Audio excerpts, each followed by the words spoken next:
my wife was like, I was like, remember I got a podcast? She goes, oh, it's so annoying. I was like, can you just do one of those round tables? And I'm like, that was last month.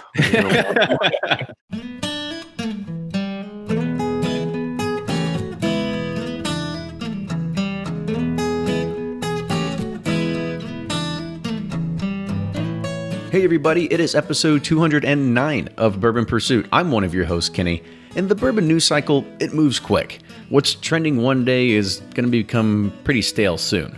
And I'm sure many of you are like myself. When a bourbon warehouse collapses or when 45,000 barrels of bourbon go up in flames from a lightning strike at a Jim Beam warehouse, we probably get a lot of messages in our inbox about it.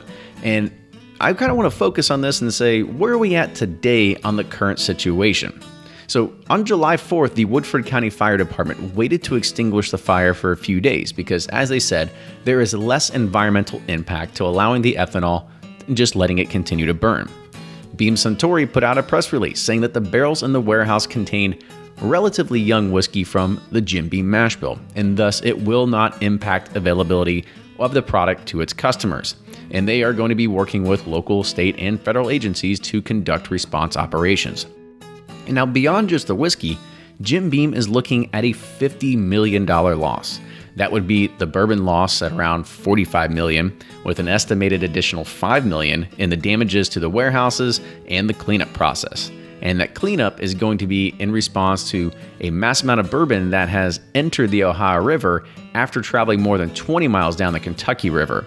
And the Kentucky's Division of Fish and Wildlife is already characterizing the spill as a severe fish kill, though officials are still continuing to assess the damage to the aquatic life.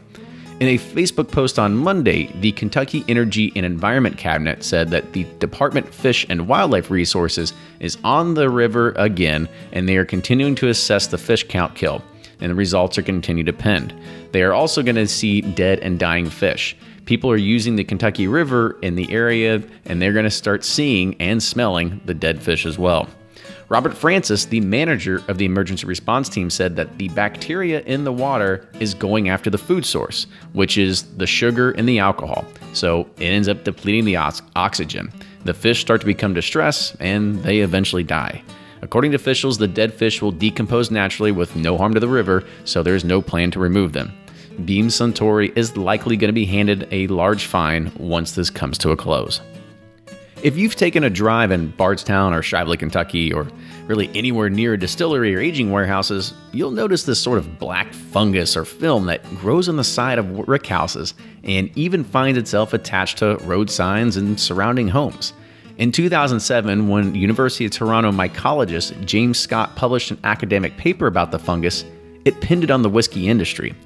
Dr. Scott discovered that this fungus, which he named Badonia, after the man who first studied it in 1872, Anton Baudon, feeds on the ethanol vapor released by liquor as it ages. Since ethanol is denser than air, the evaporated angel share doesn't float up into the sky after all, but rather into the surrounding communities. And when this airborne ethanol meets the slightest bit of moisture, it's going to be common because distilleries and towns are usually near those water sources. You get whiskey fungus all over the place. You can read more about this fungus and how it's plaguing neighboring towns from an article by Vice.com, which can be found in our show notes. This podcast, it's always been about education, and our focus is how do we bring the biggest personalities behind bourbon to the forefront and give listeners a chance and the experience to hear directly from them. We never intended this podcast to be about Ryan or I, and really what we think, and that's why we never did bourbon or whiskey reviews as a part of our format. However, over the years, people are continually asking us what we think of a particular bourbon. So we wanted to figure out a way to do just that without impacting pretty much our scheduled routine here. So next week, we are launching a new content stream that will be available through your current podcast subscription you're listening to right now, as well as YouTube, and we're calling it Whiskey Quickie. As we did with the podcast, we researched the landscape of bourbon reviews on the internet to see which format would be best for us. YouTube, it's a large segment, and the reviews we watched went anywhere from 5 minutes upwards to almost an hour long. So we're setting off to make Whiskey Quickie unlike anything out there today. It's a whiskey review with no cutting and no editing, and it will be done with a 60-second countdown timer. Sure, it may sound rushed, but at first, these reviews are going to give you something else to listen to on Tuesdays while you wait for the usual Thursday podcast release. We're very excited to launch Whiskey Quickie, and the first episode will premiere on July 16th. You can catch Whiskey Quickie right here on your existing podcast subscription, or you can head over to YouTube and watch the video version. All right, I think I've talked enough, so let's get on with the Bourbon Community Roundtable, where we discuss the cultural implications of the Jim Beam fire, as well as Heaven Hill's 7-year Bottled and Bond release. But before that, let's hear Joe from Barrel Bourbon, and then we've got a substitute for Above the Char with Ryan Cecil. Hi, this is Joe Beatrice from Barrel Craft Spirits. Every batch we produce has a distinct flavor profile. We take pride in blending and preserving spirits for the people who enjoy them the most. You. Use our store locator to find a retailer or bar near you at barrelbourbon.com. I'm Ryan Cecil. Yep, at that Thrift Loop. Fred's out of town in Portugal doing something really cool, so you have me this week. What I want to talk to you about is being in the whiskey business and all the middlemen and all the hands that are in your pocket. So when Kenny and I started a brand pursuit series, I had no idea how many hands and middlemen would be in our pockets. Anywhere from the ABC people to the distributors to the liquor store owners to the lawyers to the barrel brokers to the label people to the cork people to the glass people to every people in the world that gets their hand in our pocket so we can bring someone some bourbon. But you know, it's kind of frustrating, but then you think about it, and when I was on the phone with a distributor, his kids got in the car, and I was like, well, wait a minute, this guy has a family he has to pay for. Well, he deserves that. And then you start thinking about the ABC person that's filing your paperwork, and you're like, well, they have a family. I guess they deserve it too. And then you think about the liquor store and the landlord and all the people who just make everything happen, and then I'm like, well, I guess they do deserve it. And so while it is very frustrating and very just greedy of me, selfishly, because I am a consumer and a proprietor and creator of a product that I want to bring the best possible product to my consumers at the best cost. But then, you know, there's a lot of people that we're supporting along the way, and it kind of gives me good perspective about why things are the final price they are as they sit on the bar. And that's this week's Above the Char. Hope I didn't blow it. And we'll see you next time. Welcome back to another episode of Bourbon Pursuit, the official podcast of bourbon. Kenny and Ryan here tonight on the Bourbon Community Roundtable number 34. This is where we talk about all the recent news, things that have been happening inside the bourbon world. And tonight is going to be it's gonna be light on topics, but they're gonna be very, very heavy topics. So I'm kind of really excited to talk about this one. But before we jump into it, Ryan, what's been new in your world recently? Sweating a lot. It's hotter than hell. And the humidity. Oh yeah. It's like, I think it's like our 12th or 13th day around 90 degrees, and it's like, oh God. But no, it's I'm excited for tonight. We actually, each of us will probably have some room to talk. Like I'm looking at the tiles in front of me, and there's, you know, only 1, 2, 3, 4, you know, where there's normally like 10. So we'll all have our chance to chime in. So I like it. Yeah, that too. And, you know, you mentioned that it's humidity. I look at it as a good thing, because I always like to think that I'm walking and I'm sweating and I'm losing weight, but maybe it's just not that. Maybe it really is just the humidity kicking in there. And then you drink one of those stouts and you're like right back at it. It's like I keep gaining weight, but I'm actually sweating too much. I don't think that's how it's supposed to work. Yeah, it's just like working out or going to the sauna are the same thing. You know, not quite, but are you sweating out those demons? Is that what you're doing? Exactly, for sure. All right. So as usual, what we're going to do is we're going to go around the horn. So I'm going to start off my left, our Cal Ripken of the Bourbon Community Roundtable. Blake, welcome back. Thank you. Thank you for having me. This is the, what are we at? 37th roundtable? Close, 34. That is incredible. 34 roundtables. Yeah. So congratulations to everyone on that. No, always great to be here. I'm Blake from Bourboner. You can find me on all the interwebs and social medias, BOURBONR.com, as well as sealbox.com as well for all your craft spirit needs. That's SEELBACHS. Thanks for having me. Spirit shipped right to your door. It's about as easy as it can get. There's no waiting in lines. There's no calling doors. No camping out. You just flip on your iPhone and it's there. It's sometimes free too. So just depending on the screw up, depending on how bad we mess things up, it may just show up free. Still working the billing system. Yeah. Nick, go ahead. All right, I'm Nick from Breaking Bourbon, one of the three guys behind Breaking Bourbon, breakingbourbon.com.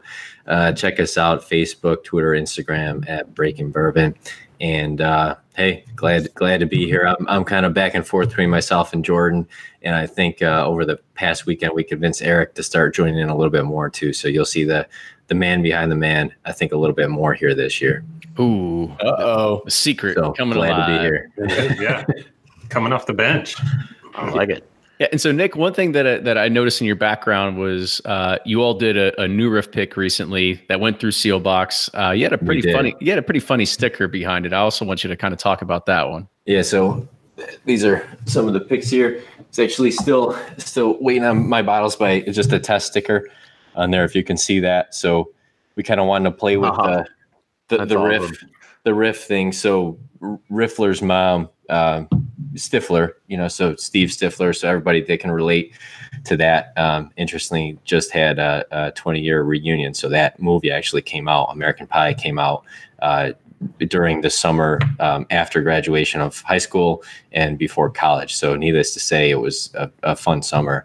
But as soon as that kind of came up and we started banting around the idea, I think it just stuck, and that's what we went with. So, how many more riff ideas are there going to be out there? We gotta be getting close. I've had more inquiries about Riffler's mom, though. People have seen the sticker and it's like, hey, so how do I get one of those? Like, well, you got to be the #1 Patreon supporter, I guess. So go over to Breaking Bourbon. They are sold out though now too. I think, right, Blake? I think they sold out today through the Patreon supporters, but it didn't take long. No. Although I've seen Ken Riffy Jr., I've seen Riff James. So we got a few more riff puns I think still available, but Riffomania. Yeah, there's so many out there. There's a lot of good ones too. All right, and so to our resident lawyer, Brian, how's it going?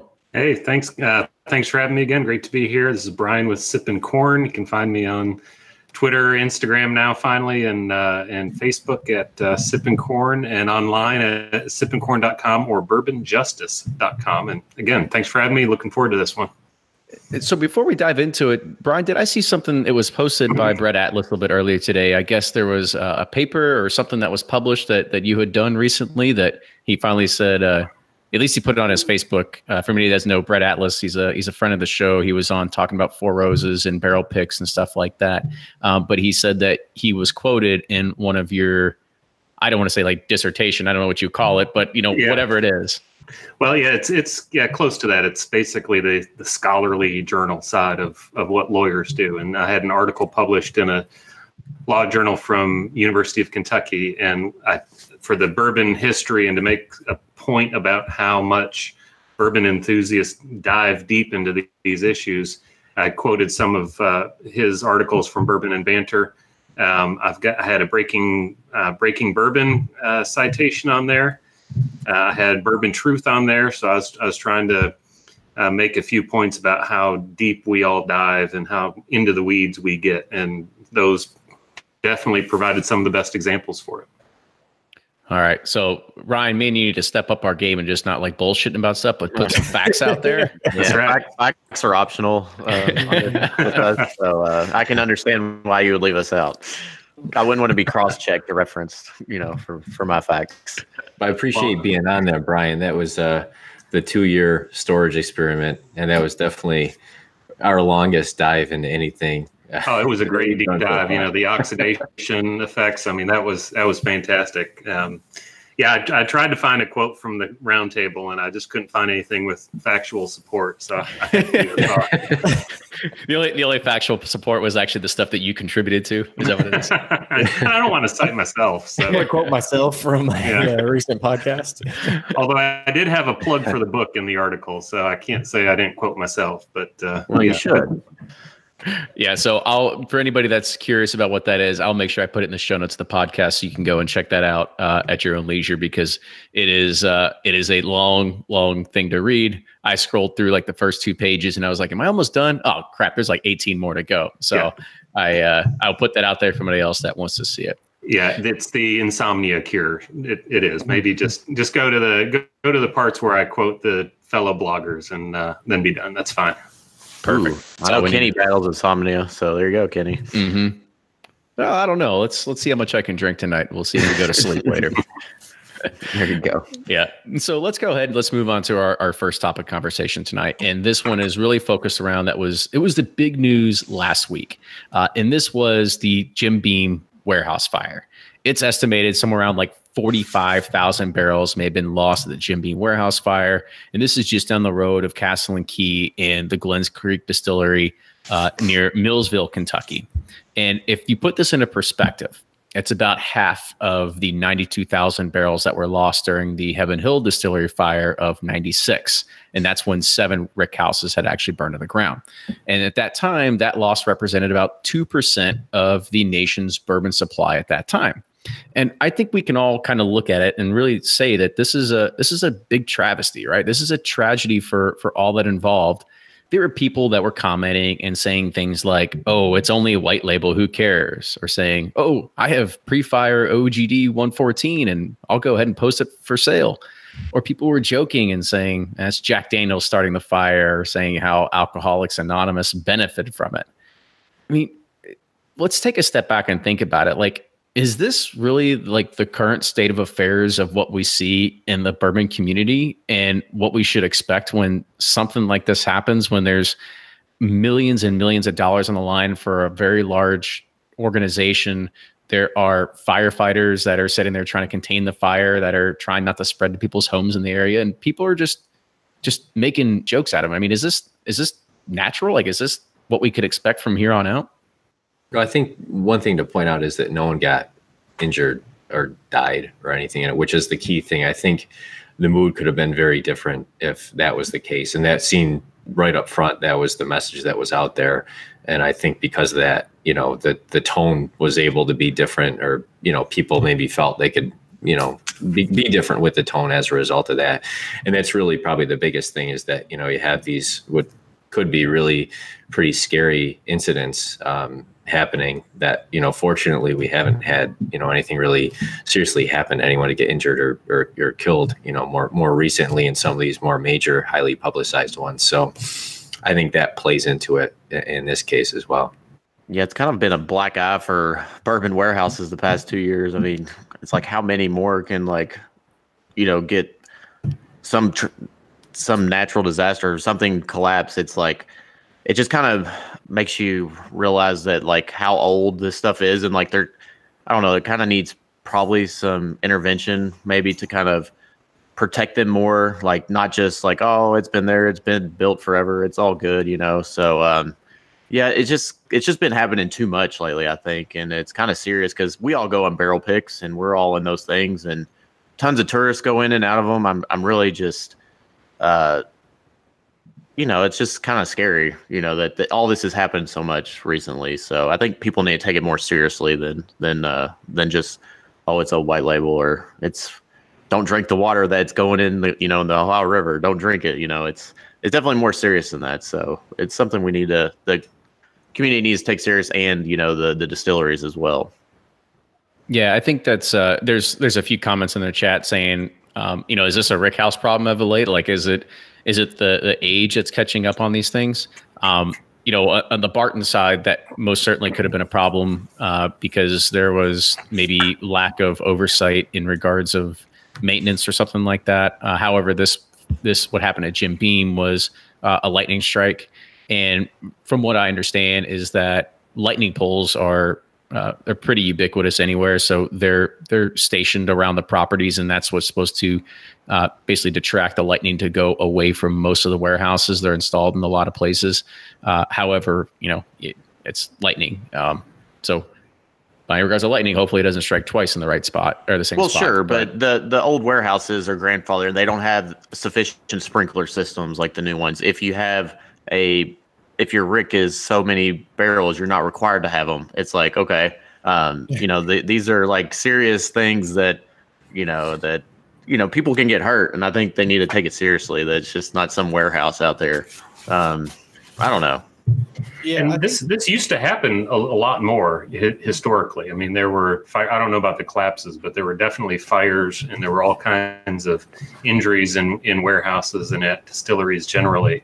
So I think we're probably looking at it in the context of the big bourbon boom lately. So more people are paying attention to it. I mean, if this happened 10 years ago, it'd probably barely be a blip. But sure, fires happen. And I think what we might see is a change to have the ground built up around them to contain any spirits that get out, because we've got a fish kill on the Kentucky River now. I mean, it's a real ecological problem when this happens. So I expect to see some of this grandfathering kind of get questioned, and some of these warehouses might need to be brought up to more current code. Yeah, I think the cynicism is kind of natural in anything like this. You think just about anything serious that happens, there's going to be somebody, and a lot of us take this as a hobby, so it's only natural to joke about it when, in real life, there's people whose livelihoods and all that kind of depend on it, which, you look at this, and while Beam's a massive corporation, this is probably still a $40 million plus loss. So that is a big thing that should be taken serious. I know David from Rare Bird was saying, I think it was on Twitter or somewhere, just like, this is just what happens with something like this. You're just going to have the people joking around about it. And it's unfortunate to an extent, but at some point it's like, what else we can't just sit here and mourn the loss of barrels as well. As long as nobody got hurt. I don't know, I'm not going to be posting a bunch of pre-fire Jim Beam jokes, but at the same time, we didn't delete him from the Bourboner group either. I didn't feel like it was that offensive, I guess. Heard a whole lot more offensive stuff than warehouse jokes. Yeah, absolutely. Yeah, for sure. Last month, so I agree with that. I don't know. I just kind of took it in stride. It's going to happen. Any kind of news is going to get turned into a meme these days, and that's not the bourbon world. That's anything.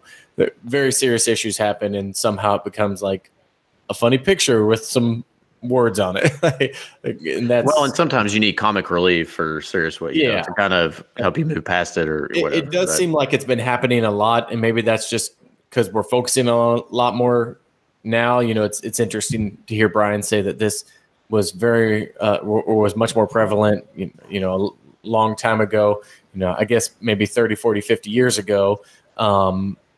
But you would think we'd have a little more safeguards in place to stop some of the stuff, especially like the collapses. You think building codes and everything would, and inspections would improve that kind of stuff. But lightning strike, that's pretty, you can't really avoid that unless you just have fire, sprinkler systems and that kind of stuff.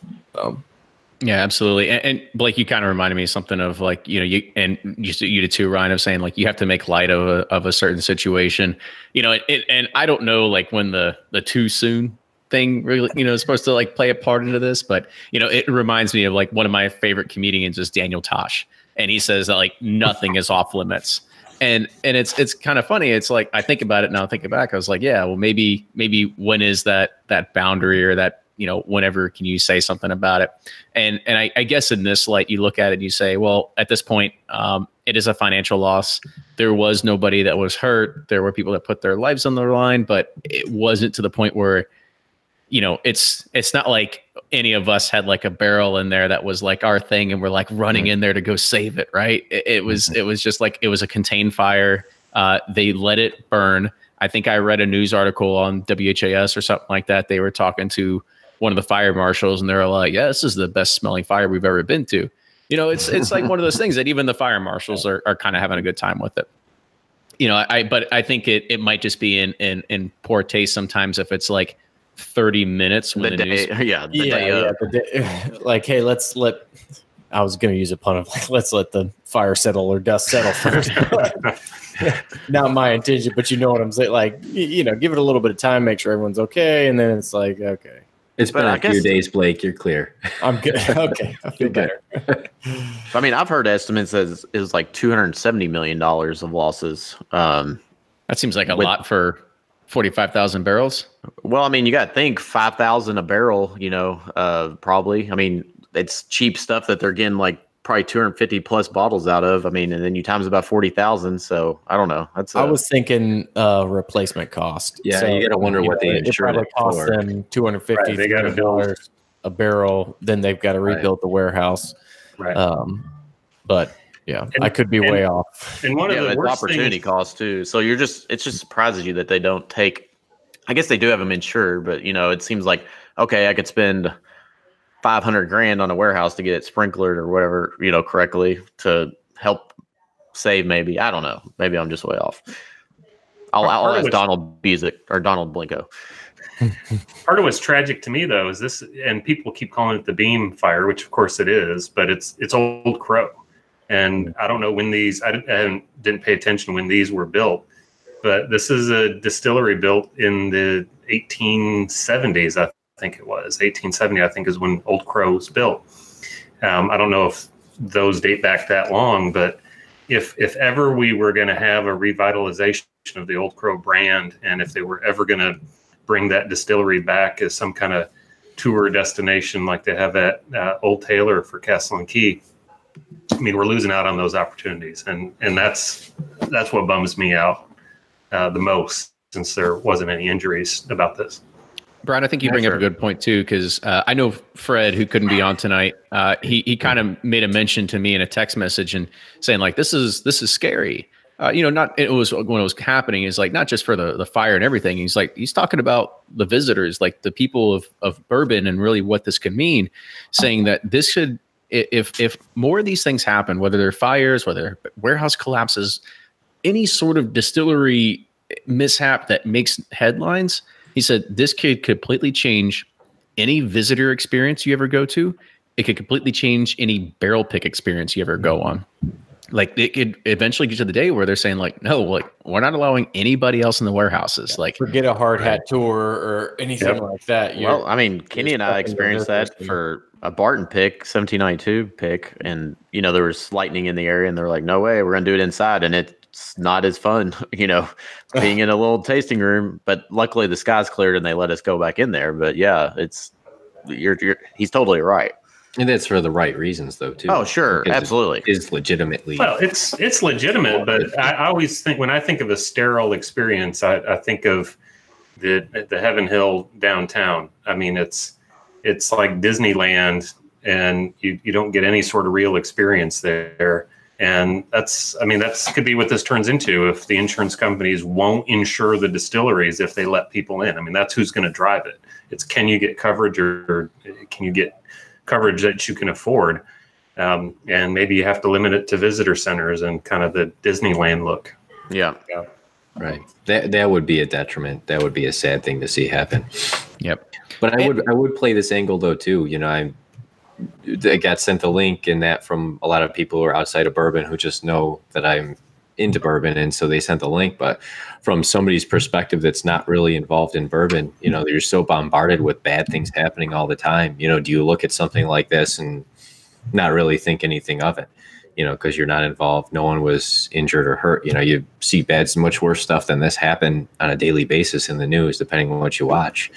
You know, so in the big scheme of things, the impact is really a lot more just on, you know, the enthusiast and that specific kind of bourbon crowd, or the potential impact is there, you know, in addition to the environmental stuff, you know, but again, that gets to kind of just all those bad things just cycling through the news on a daily basis.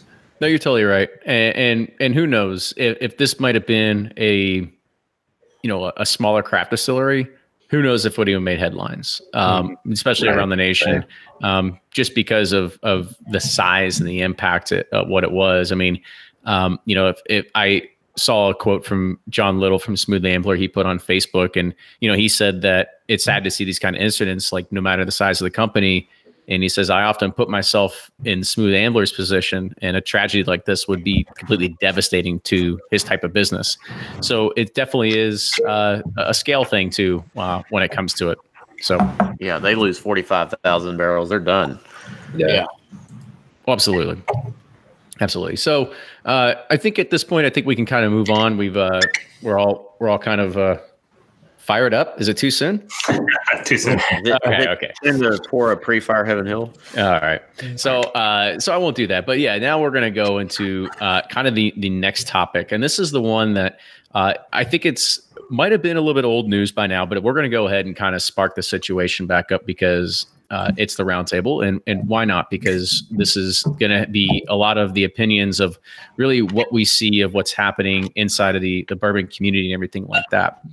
So everybody kind of remembers about, what was it? About a year and a half ago. And this was something that we had talked about in the roundtable plenty of times. Nick had talked about it, saying, every time I come down to Kentucky, what do? I grab a few bottles of Heaven Hill 6-year bottled and bond, and I take it back home with me. It's some of the best bourbon at $12 a 750 ml that you can get on the shelves. And a year and a half ago, they had announced that there was going to be the retirement or the phasing out of this particular product. When that announcement happened, shelves started clearing. I mean, gone in Kentucky, here and there and everywhere. It ended up getting to the point where I think now you can actually still get on the secondary market. It's somewhere around like $40 for a 750. So you get scarcity, people hoard it, people buy it up. This is what happens. And now, since they did discontinue a beloved $12 6-year product, and Heaven Hill is now, I don't want to say relaunching, they are launching almost a similar product. It is their 7-year Heaven Hill bottled and bond. So with this comes a few different things. You get an additional year. It's still bottled and bond, so it's still 100 proof. However, it comes with a 233% price increase, about 3 times the price. So you're going from $12 to around $39.99 SRP. And with this, it also comes in its initial launch is also limited availability, only available in I think 8 states across the US. So before we start diving into kind of like the business side, how do we compare this to other things in the market? But I'm going to kind of pose it to you all, and Ryan, I'll kind of ask you first. Was this the right move by Heaven Hill?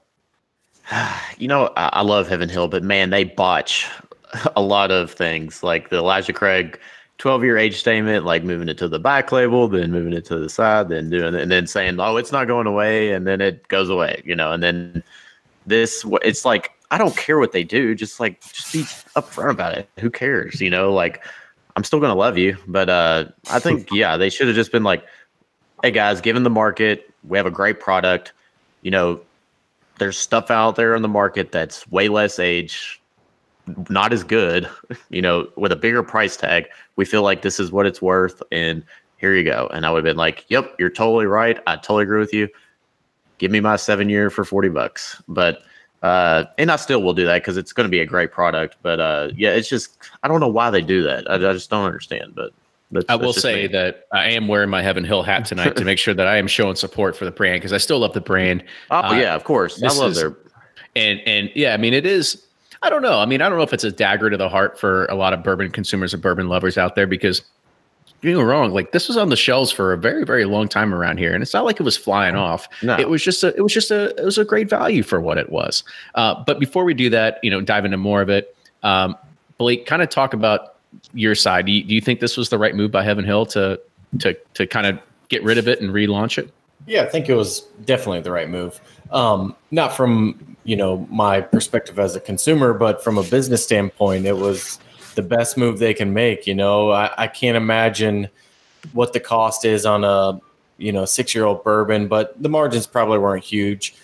They've basically learned through all these other things of, moving the 12-year to the back label, then pulling it off completely, then kind of redesigning the Elijah Craig barrel proof, and they took away Elijah Craig 18-year and reintroduced it a couple of years later at 4 times the price, or 3 times the price, around there. They realized they can kind of do whatever they want, and yes, a small group of us will kind of cry foul, but overall the market still embraces it and still buys it, and it's just kind of keep doing what they want to do, and they know that the product was undervalued, so they said, okay, let's put it out at a higher price. People will still buy it, and it's still a pretty good deal. I have a different perspective on it because I'm not in Kentucky, so it's not something I could regularly get. So it's not like I'm missing out on anything. If in my mind, it's a plus to me because I'll actually now have a $30 to $40. What's the retail? $40 bottle. But at that, I'm just going to go buy Elijah Craig, which is, slightly proof down, but probably a little bit older. So, I mean, from a business standpoint, I think that's ultimately the right move. And we have given Heaven Hill more than enough reason to believe that the market will not care and they'll still go buy it. So, yeah. Well, the thing is, 90% of the market probably didn't even realize that it was the Kentucky only 6-year product at $9.99 or whatever. So, it's like, who gives a shit about these bargain few that. Now, that could turn on them really quickly if things start to get a little bit tighter and they need, the enthusiast market again. But I still think we're a little ways out on that happening. So I don't know. I mean, would I have loved to see another great value bourbon that's still really underpriced? Yes, of course. I think we'd all want to see that. But at the end of the day, it's a business, and I'm guessing they made the right business move. I just have one more point before you move on, Kenny, to the next person. I think the biggest travesty here is that, like you said, you'll go buy Elijah Craig for whatever, or Henry McKenna, whatever. Well, they're going up too. So that's just the nature of the progression that's happening here. And so it's just going to slowly move on to those brands. You look at it, Heaven Hill's had by far the most value-based bourbons for the longest time. You think of Henry McKenna 10-year, you think of Evan Williams single barrel, you think of Elijah Craig was 12 years for a while. Even Elijah Craig barrel proof, in my mind, is still a pretty good buy depending on where you are. It's a great buy. It's a great buy. JW Dant bottled in bond, like that is a great bottle for $20. So, while we want to kind of cast that first stone, it's kind of like there's still a lot of other great bourbon out there. So that's why it's like, hey, cash in, make your money, go build some more warehouses or something. So, so Nick, I'll kind of ask you a question. Like, do you think the idea with this was to try and compete with other brands in the market, like the Woodfords and the Knob Creeks that are around that $40 price range? Yeah, I think it's interesting thinking about, before I answer that question, thinking about the progression that it took, which was the undiscovered, nobody talked about it. It's sitting maybe dusty on the shelf for $12 in Kentucky. And then it kind of got discovered. And that's when you started to have people who were outside of Kentucky coming in, like me. I was one of them, and I would buy a lot of it just because, quite frankly, the price was really the draw. It was the value relative to the price. It was good for the price. And it's not like I stockpiled it. That's what I would take to a party, and I would leave the bottle there, and then I'd get texts from whoever's house it was that was a party saying, hey, I'm drinking this now. And I'd be like, fantastic. It's only available in Kentucky. Enjoy it. That kind of a thing. And then I think what happened was you started seeing more people clear the shelves because it kind of became obvious that maybe this wasn't going to go on forever, and it was such a good value. And so looking at the perspective from Heaven Hill, why sit there and let that happen if the idea was it's kind of always available for people in Kentucky and it's suddenly kind of not available, or it looks like it's not going to be available? You're not really doing anyone any favor. So I agree. I think that was a smart move. Exactly how they went about doing it and why, I think that's kind of the next question that you're asking, Kenny, is, what is this product? What is it supposed to be? What's their goal with the product? I remember them talking about Elijah Craig and saying, well, we could have kept the 12-year on and just raise the price. But they said, we don't want it. We want a product that's accessible. We really want to keep the price about the same. How do we do that? We want to build a brand and have this really always on shelves. We don't want it to be Weller 12. We want it to be go to the store and you can buy it, that type of thing. So now the question is this going to be their flagship brand? Do they want this available always, to everybody? Do they want you comparing it to, like you said, a Woodford or something like that? I think that's yet to be determined. I think they had to do something to it. You're changing the price a lot. They added a year to it. It's kind of like we can't just do the exact same thing. And then it looks a lot more, I think, what would be iconic or symbolic of where their branding and where everything is going, where it does really come across as here's a representation of us. They push bottled and bond. I start to wonder if how much they push value versus we perceive value. That's kind of a curious point of mine, is where does that come from? Because it does step outside that boundary. And I think it does step outside that boundary of, wow, everything's overwhelmingly high value. Now you're asking the question saying, well, this maybe isn't, and too that the price might be the same for the next 10 years. And they know that too, that you don't see a lot of these really creep up in price unless the retailers are doing it. A lot of times they'll keep them the same. So I think that's yet to be determined where we're really going to see this and how it's going to be, kind of viewed and consumed in the marketplace and where they want that, the consumers to be. Brian, I want to kind of let you kind of give your opinion. I mean, do you think this is competing within those different price points of the Woodfords and the Knob Creeks that are out there? Hey, it's Kenny here, and I want to tell you about the Commonwealth's premier Bourbon Tasting and Awards Festival. It will be happening on August 24th in Frankfort, Kentucky. It's called Bourbon on the Banks. You get to enjoy bourbon, beer, and wine from regional and national distilleries while you stroll the banks along the scenic Kentucky River. There's also going to be food vendors from regional award-winning chefs. Plus, you get to meet the master distillers and brand ambassadors you've heard on the show. But the kicker is, Bourbon Pursuit, we're going to be there in our very own booth as well. Your $65 ticket includes everything, all food and beverage on Saturday. Plus, you can come on Friday for the free Bourbon Street on Broadway event. Don't wait. Go and buy your tickets now at bourbononthebanks.org. Hey everyone, Ryan here, and I know when I celebrate a weekend with friends, I want to bring some of my best bourbon. However, if I'm on the car or a plane, it's not convenient, plus my bottles are clanging around, they're not really secure, so I have the perfect solution. The Aged in Ore Travel Decanter allows me to put 2/3 of my prized bottle in its unique tumbler. It's great for camping or really any outdoor activity. With the built-in 2-ounce pour lines, I know I'm giving my friends just the right amount of my special bourbon. Go learn more at pursuittraveldecanter.com to get yours today. You've probably heard of finishing beer using whiskey barrels, but a Michigan distillery is doing the opposite. They're using beer barrels to finish their whiskey. New Holland Spirits claims to be the first distillery to stout a whiskey. The folks at Rack House Whiskey Club heard that claim and had to visit the banks of Lake Michigan to check it out. It all began when New Holland Brewing launched in '97. Their Dragon's Milk beer is America's #1 selling bourbon barrel-aged stout. In 2005, they applied their expertise from brewing and began distilling.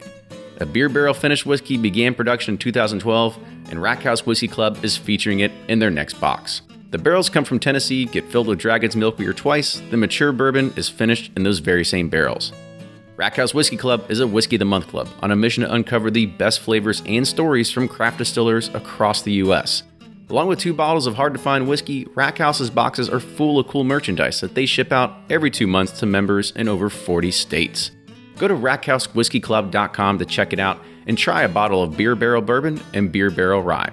Use code PURSUIT for $25 off your first box.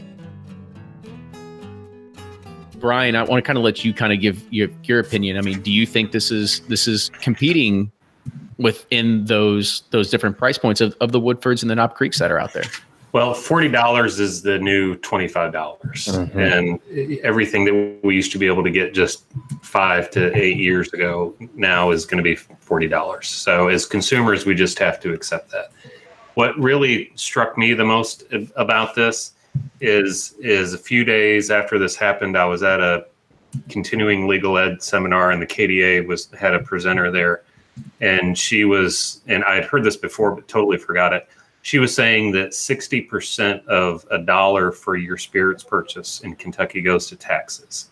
So you've got a $12 bottle, and you've got just over $7 of that goes to some way, shape, or form to taxes. Heaven Hill can't make. I mean, I'm sure they're doing fine, but hold on. You got to raise the price. You forget the retail. Who makes money off the retail, and who makes money in the distributor, and then so you have what's left of the actual producer. Yeah, that's right. Yeah, I mean, it's you can't sell bourbon for $11.99. You just can't. I always treated the 6 year as sort of my bar. I mean, if you had a craft whiskey that was however old, and you couldn't be better than a 6 year Heaven Hill bottled in bond, it wasn't going to be worth spending $60 on it. When I could get, at least in Kentucky, a $12 bottle of fantastic bourbon. So as a consumer, I'm sad about it. As looking at it from Heaven Hill's perspective, it's a no-brainer. To Nick's point, I totally agree. This is so much better than if they had done the exact same product, exact same bottle, exact same label, cheap plastic white screw top, and increased the price to $40. They couldn't do that. They had to do some make some premium changes to it, and they've done that. With the cork and the label and everything else. So people are going to buy it. It's going to be worth it. Air quotes worth it. But as a consumer, I'm sad about it. But it makes sense. I just don't understand. Why can't they just be honest? Like, I just don't get what's the advantage of let's pull it off the market and we'll pretend like we just hit it and we're not going to do anything. Hopefully in a year they forget about it. People forget about it, and then it's like going to your kid with Target, going to buy a present with your kid at Target and be like, okay, I'll go hide in the closet till Christmas. I mean, I just want to go in these boardroom meetings and be like, are you serious? Like, do you think we're that stupid? Like consumers that stupid? I guess it's my point that most of these distilleries just don't care about consumers. But anyways, I don't care. I totally understand why they're doing it. Yes, $12 a bottle. I mean, we sell bourbon. We can't sell. I couldn't even sell it for $90 a bottle and make money. So I totally get it. Just don't fool us. We're not idiots. Like, it's stupid. Was that the case though? Or was it just, I guess looking at it, I'm not at all surprised. I mean, when it happened, I really kind of assumed this was coming. I was just not sure what it was going to be exactly. In all honesty, I'm surprised the price is as low as it is. I kind of thought they were going to go more the old Fitz route and have more of a premium thing and kind of step it up that much. So because it is more of the everyday price of what you're seeing now, like you said, the new 40s, the new 25, it actually had me a little excited of, hey, this is something hopefully I can go buy now. And it's a little bit older. I assume it's going to taste a little bit different than what the 6 year was. And I'm not really sure, with all these discussions, they knew exactly what the plan was going to be, or that they would want to say anything until it was coming. Do you want to say it a year before it's ready, because they went from 6 to 7, or was it, they just thought the time would be the key, that they just thought, after a year, people would forget. That's a good question. I think they got mad. Ezra Brooks won some awards at 7 years. And they're like, you know what? Screw this. Well, wouldn't we all appreciate a press release at this point that just says, guys, we're going to make some more money. So you're all stupid and you're blindly buying anything on the shelf, and anything with $100 price tag, your dumb uncle's definitely buying. So y'all pay way too much attention to bourbon. Like, just take a back seat on this one. It's okay. Yeah. I actually think there's a whole brand opportunity there, Blake, for just that brand that just jokes about everything. It's called and it's legit. That would be incredible, though. I would be like, I don't know. I think it would be so awesome if they did that. But instead, they got to do this, play behind the scenes ping pong match. I don't know. Stupid. Yeah. I mean, Ryan, you're right. Like, nobody that pays attention to stuff would ever forget, especially for a product that was iconic to, I wouldn't say a lot of us, but at least people that are well known, or should I say really know the bourbon landscape very well. Like, they know about the product. They know where to find it, and they know about it. Now, the other side of this is perhaps it wasn't their favorite, right? It's a value budget bourbon. Like that's what they loved about it. It wasn't necessarily say like, oh, this is my unicorn, right? It's not. That's what it's supposed to be. It's supposed to be that this is a budget bourbon. But Ryan, you'd also mentioned the Ezra Brooks point of view, and I kind of want to look at the competing else side of the market, because anybody that, okay, I mean, we'll say it like Ezra Brooks barrel proof is basically contract distilled Heaven Hill, right? It's the same exact thing. And now, so we're looking at the difference of a barrel proof product from Heaven Hill at the 7-year age statement versus the Heaven Hill product, bottled and bond, less proof and the same price point. What gives? What do you get? Yeah. Like what gives? So that comes another point. Like now who are they competing with? Are they competing against themselves? Yeah. No, there's no question. There's a high value though too with the Ezra. And I think that was recognized right away.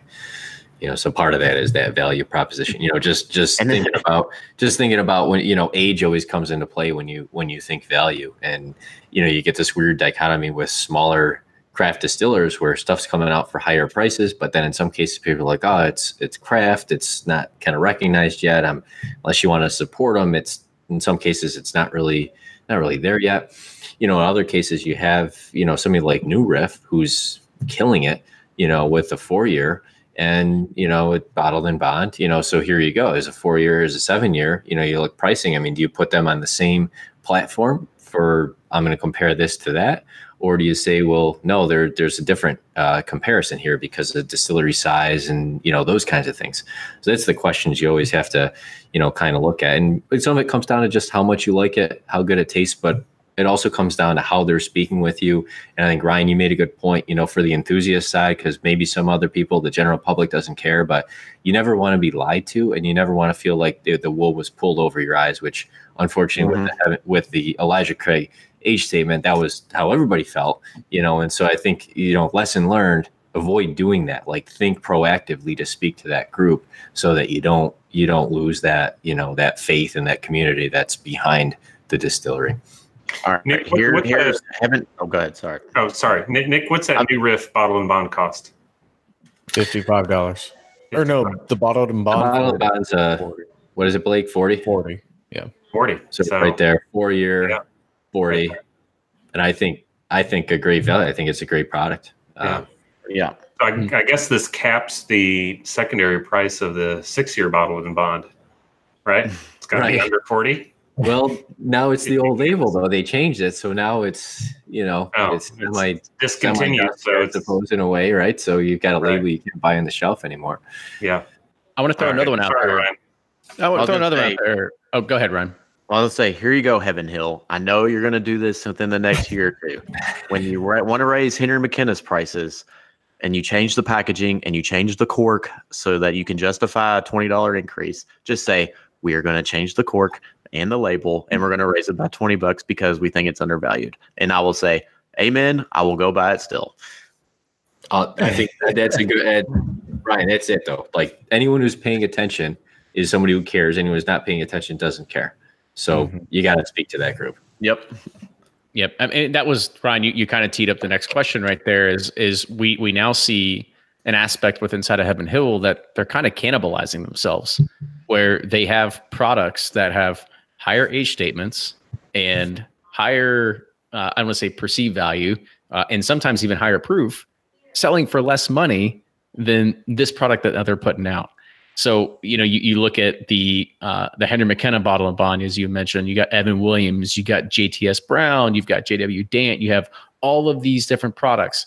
And mind you that unless something's changing, I don't know recently, but their bourbon, not wheated mash bill, with their regular bourbon mash bill is one bourbon mash bill. Like nothing's changed. So it's the same product that's going into all these, just different aging warehouses, locations, so on and so forth. So do you all see themselves as kind of like cannibalizing and like making themselves like they're fighting against themselves in the market with their own products? In a way, maybe. I think fewer people are going to tie those things together than, when you think of the mass market. I'm not sure a lot of people walk in and realize they're coming from the same place at the store. So I think it's still a pretty small percentage that it even acknowledges that. It's like, why do you have a CVS on, 2 blocks away from each other? And it's like, well, you're more likely to stop in at the CVS or Walgreens if it's right next to you as opposed to 2 miles away. It's still not that big of a deal. So if you go into a store and it's like, all right, what's on the shelf?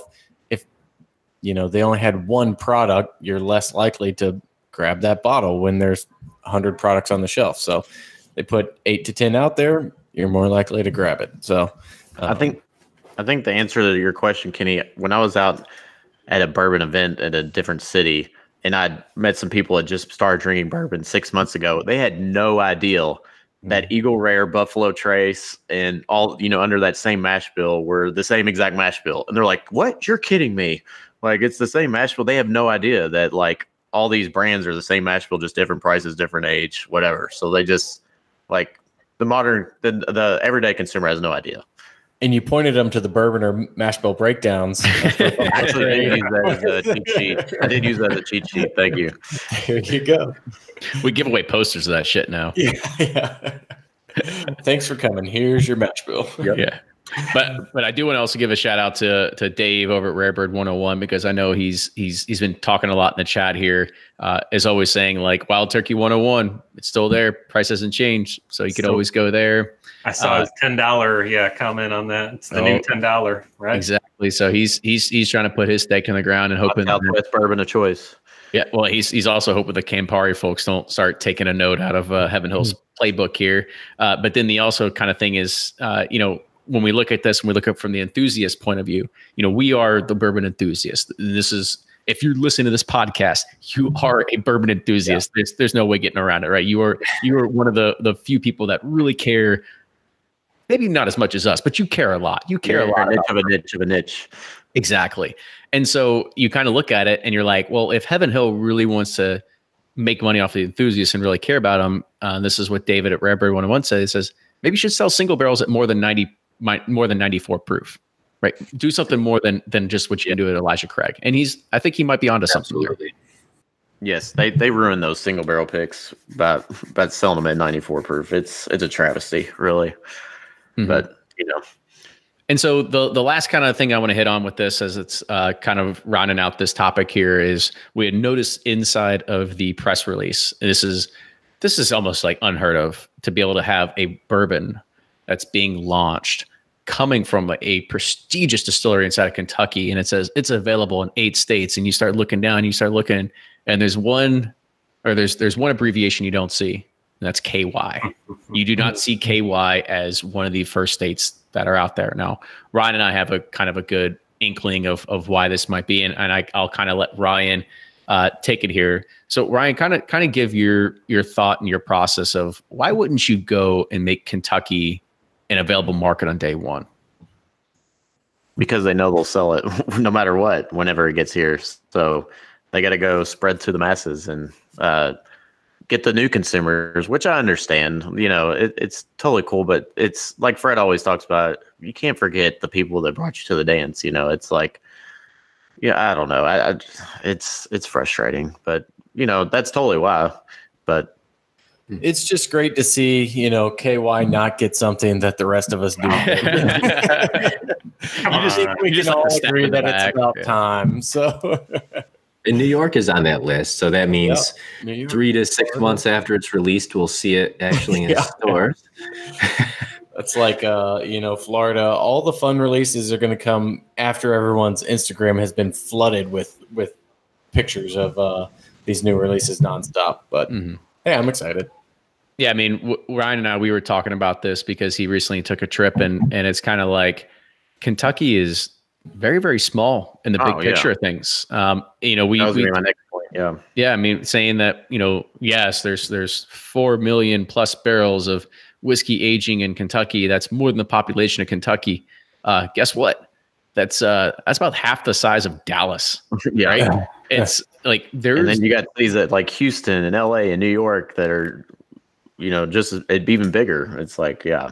So even when you look at per capita buying, which I'm sure is higher here, you're still not even close to the bigger markets. Yeah, because I think California and Texas, obviously, because they have the biggest population, but I mean, they're just crushing Kentucky as far as, consuming power and booze. I'm trying to change that one bottle at a time. That'll be interesting. Just kind of going back to these brands are realizing they don't need the enthusiast nearly as much as as they did initially. Or as we hope.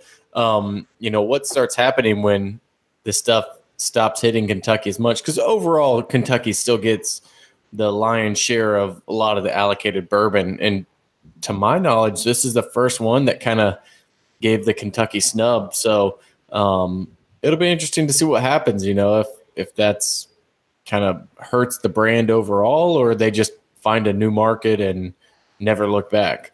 So it'll be interesting.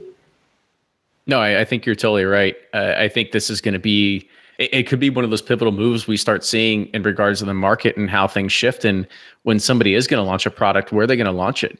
And they're going to look at the target markets. They're going to look at where do the most bourbon consumers live. Now, granted, Kentucky is there, but Kentucky's also a large state. Kentucky isn't the size of Houston, right? Like Houston's a pretty big populace. Actually, it's a much bigger populace than Kentucky as a state, right? So yeah, that might be the idea of like, maybe that's where you go. Like that's where the money is. And not only that is this is not a game of, trying to target a particular kind of consumer. Like this is a game of people with disposable income that are buying. Yeah.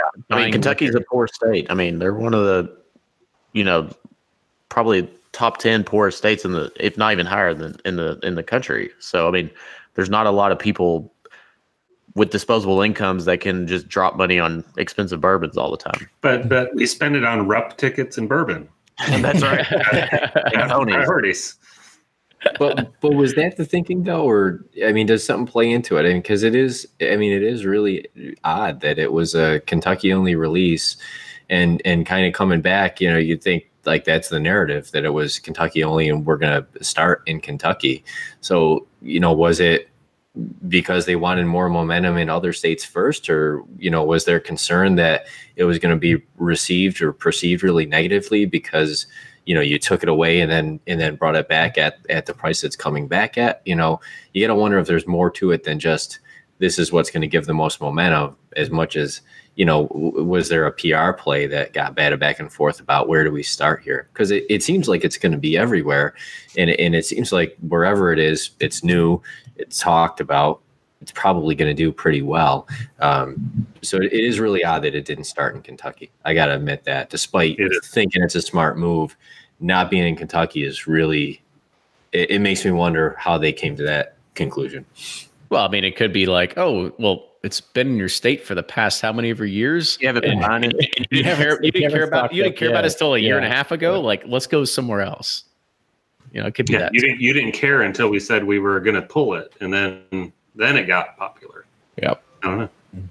Absolutely. So let's go ahead and let's kind of finish this one on a fun little touchy subject too, because why not, right? So this was a question that kind of came in over Twitter, and it was kind of in regards of secondary market pricing and retailers, and how do you justify buying stuff? And so Kurt Belowoski said, how do you support retailers that are starting to elevate prices in regards of allocated or limited and hard to find bottles? He said, I live in Western South Dakota, and they hardly get any. Anything. Exactly. Literally, you just took the words out of my mouth. He said, we hardly get any allocated bottles of good bourbon. However, I went to this store the other night where I saw an Emerald Leaf on the shelf for $60. If I had not already had 2 bottles at home, I probably would have bought it. However, the first bottles that I did buy were $35 each. I ended up buying store picks at the retailer the other night instead, and they're delicious, but I just couldn't pull the trigger on the Elmers, especially at that inflated price. He said, what do you think? I figured, is any business I give them better than none? But it just kind of leaves a bad taste in my mouth about their business. So I guess I'll kind of hand it over to you all.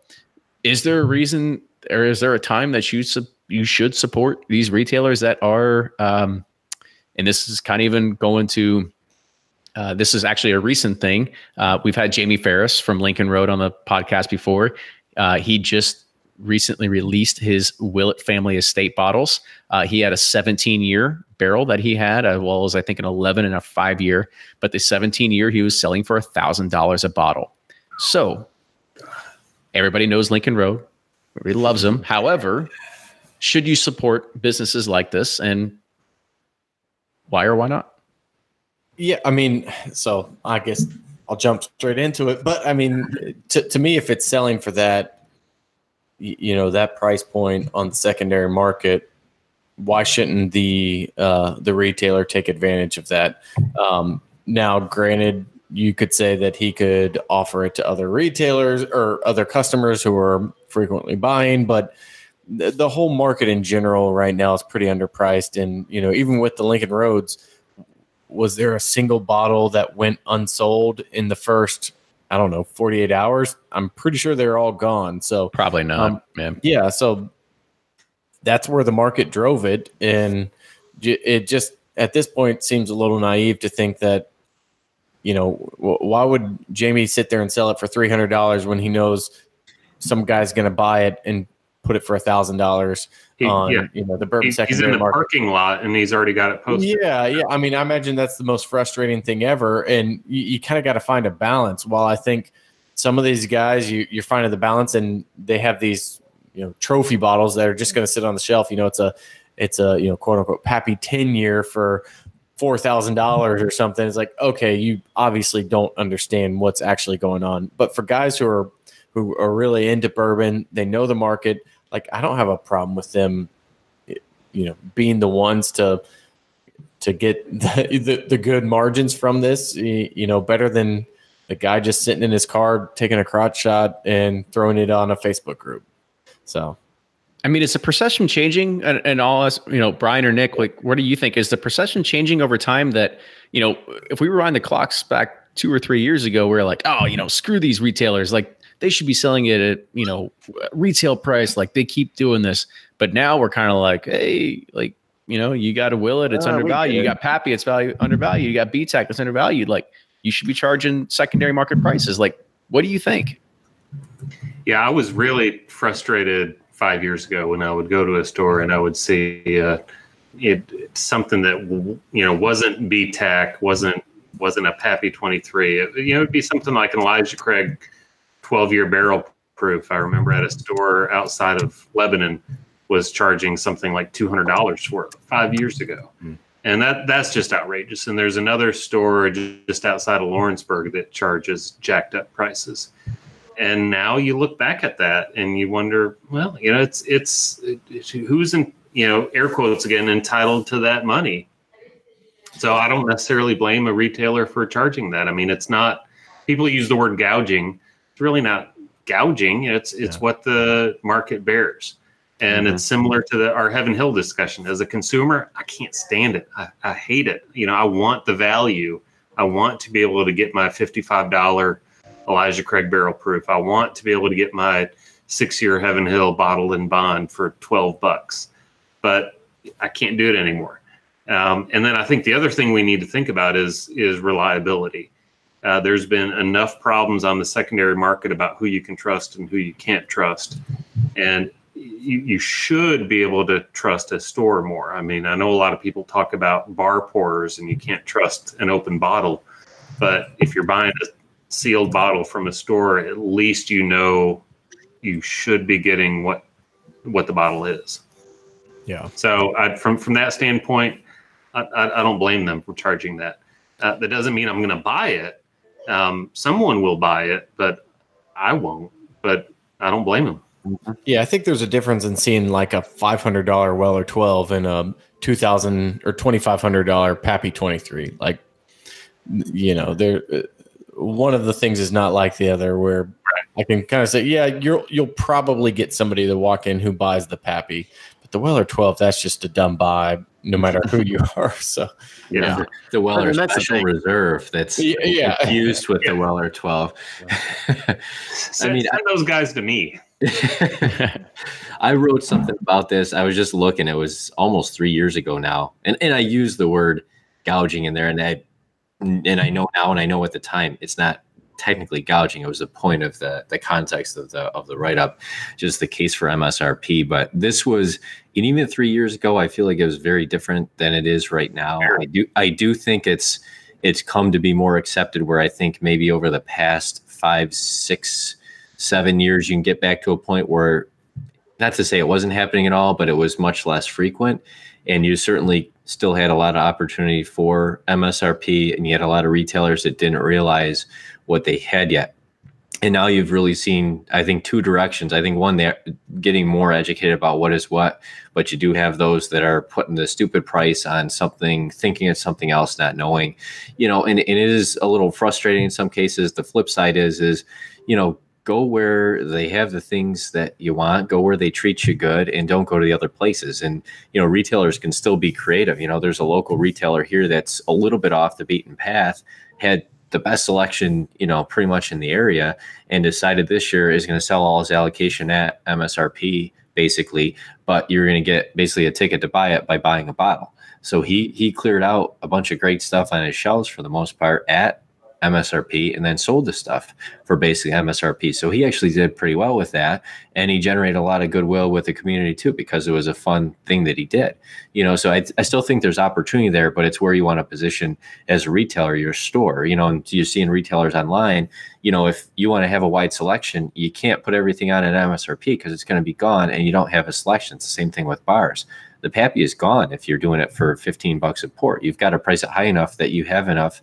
It'll last until your next allocation. That's the way they're thinking. So it depends on where the retailer is going to, and so what do you do in that position? Yeah, if you're a retailer, you're looking at that and saying, why should somebody go sell it somewhere else illegally when I'm the one who's, taking all the risk, putting all the money out, and really it's a pretty small percentage of what they're doing anyway, where you have that opportunity to make a few $1,000s pretty easily. Kind of hard to blame them for doing that, so it's frustrating to see, though, because it does pull this stuff that was within reach before a little bit further out of reach, and further out of reach for a lot of people too. Yeah, you make a good point. Like this small percentage of what they do. I mean, these liquor stores, they make profit off these limited releases, but it doesn't pay the bills for them. It's a nice thing to do, but they could care less. Not care less, but it's just something nice that they can offer their premium customers. And so, yes, is it frustrating? The annoying thing is like the Willers and like the Elmer Teas that you're like, seriously, like I get the Pappies and like Willits being, but like the everyday that were like $30 a bottle, like why is it $120, $200 a bottle? That's just stupid. But anywho, I don't even know where I was going with this. What's happened on the secondary when, for example, Drew started charging higher prices at the gift shop? Yeah, they just went up. Basically, a flipper just doubles whatever the retailer is. Like that's how it works. And people still pay it. Absolutely. Yeah. And maybe there's certain brands that just fall under this umbrella, right? That are I don't know, like the untouchables, right? Maybe it's one of those brands that just says like, hey, it doesn't matter whatever it is, like you're gonna sell whatever. Mm-hmm. Yeah.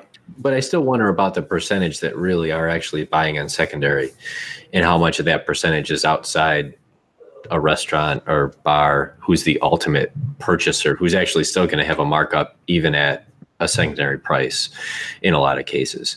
I see friends go to local stores and buy stuff that's way overpriced. They're not at all even involved in the secondary.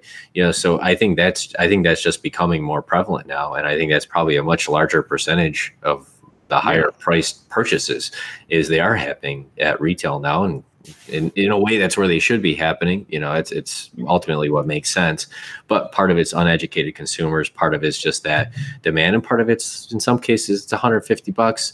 It's not the end of the world for some people, so if they overpay for it, they're happy because they got something they really wanted, and it is what it is. Yep. All right. I know we can talk about retail and pricing and secondary and all this kind of stuff probably for another roundtable, maybe another hour. Who knows? We might stick around afterwards and talk about it some more. But I think that's a good way to kind of cap this and end this, because, for a lot of us as hardcore bourbon consumers, we've given out the tips. I know that you all with blogs, like there's tips on how to be a good bourbon consumer, shop at the same store, making sure that you're buying at the right place and how that matters. And you really like you establish a relationship, and that's really what it's about. Don't sit there and, because the end of the day, some of the big box chains, they might not take care of you.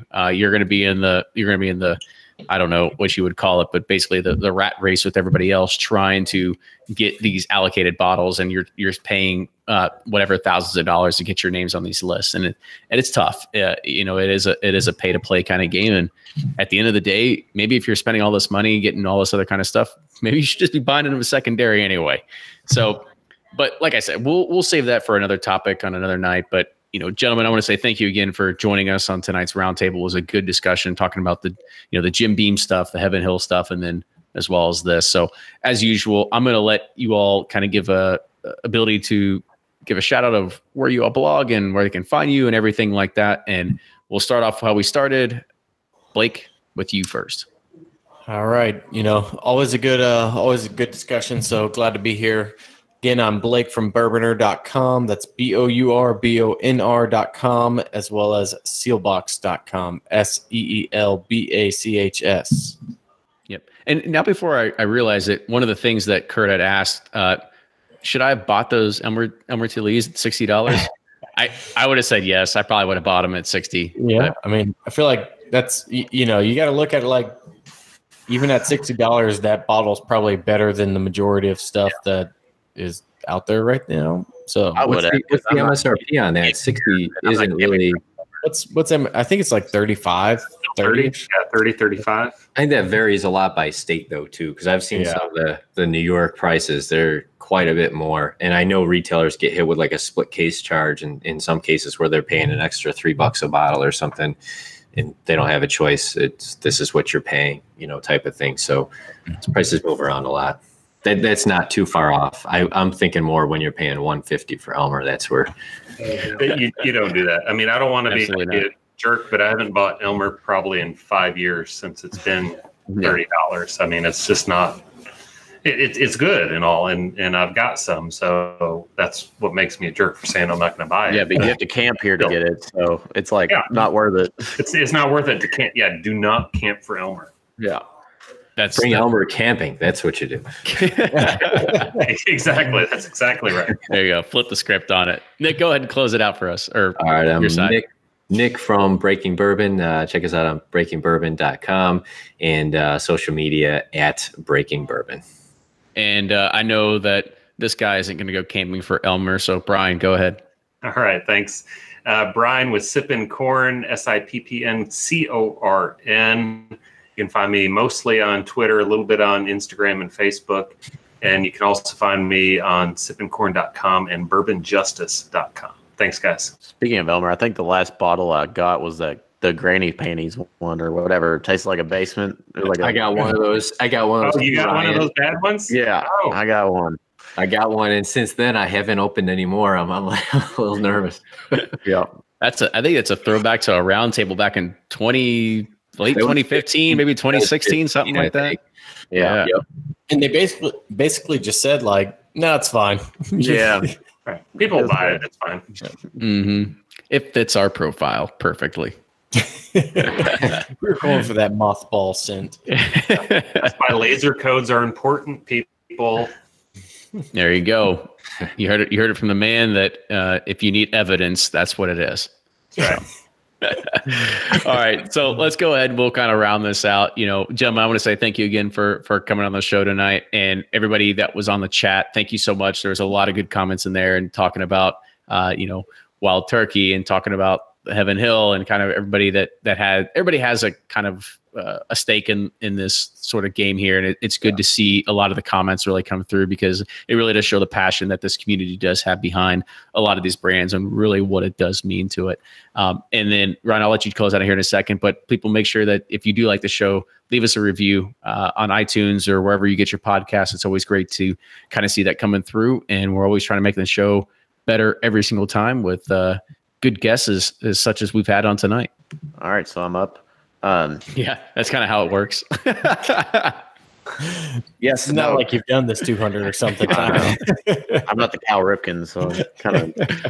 No, it's great discussion. It's as irritating as it is what the way Heaven Hill has done this. I mean, it is pretty cool though, and it just shows you how much potential bourbon still has to go. Every year, I'm like, all right, it's maxed out. Like we're gonna hit, but now I'm kind of still thinking it's just the beginning, and it's just, stuff like this just shows you that there's still some trajectory and a lot of growth, which is good for all of us, even consumers. And I think we're gonna hit the glory period in about 5 years where we have tons of great bourbons at great values. But no, it's just cool to see, and I just hope they invite me on their next not press conference, but on their next conference table board meeting where I can give them a little advice. But anywho, but thanks for everyone that listened in tonight.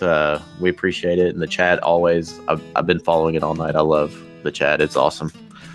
So anywho, thanks, Kenny. Wrap it up. All right. Well, with that, cheers, everybody. And we'll see you all next week. Cheers.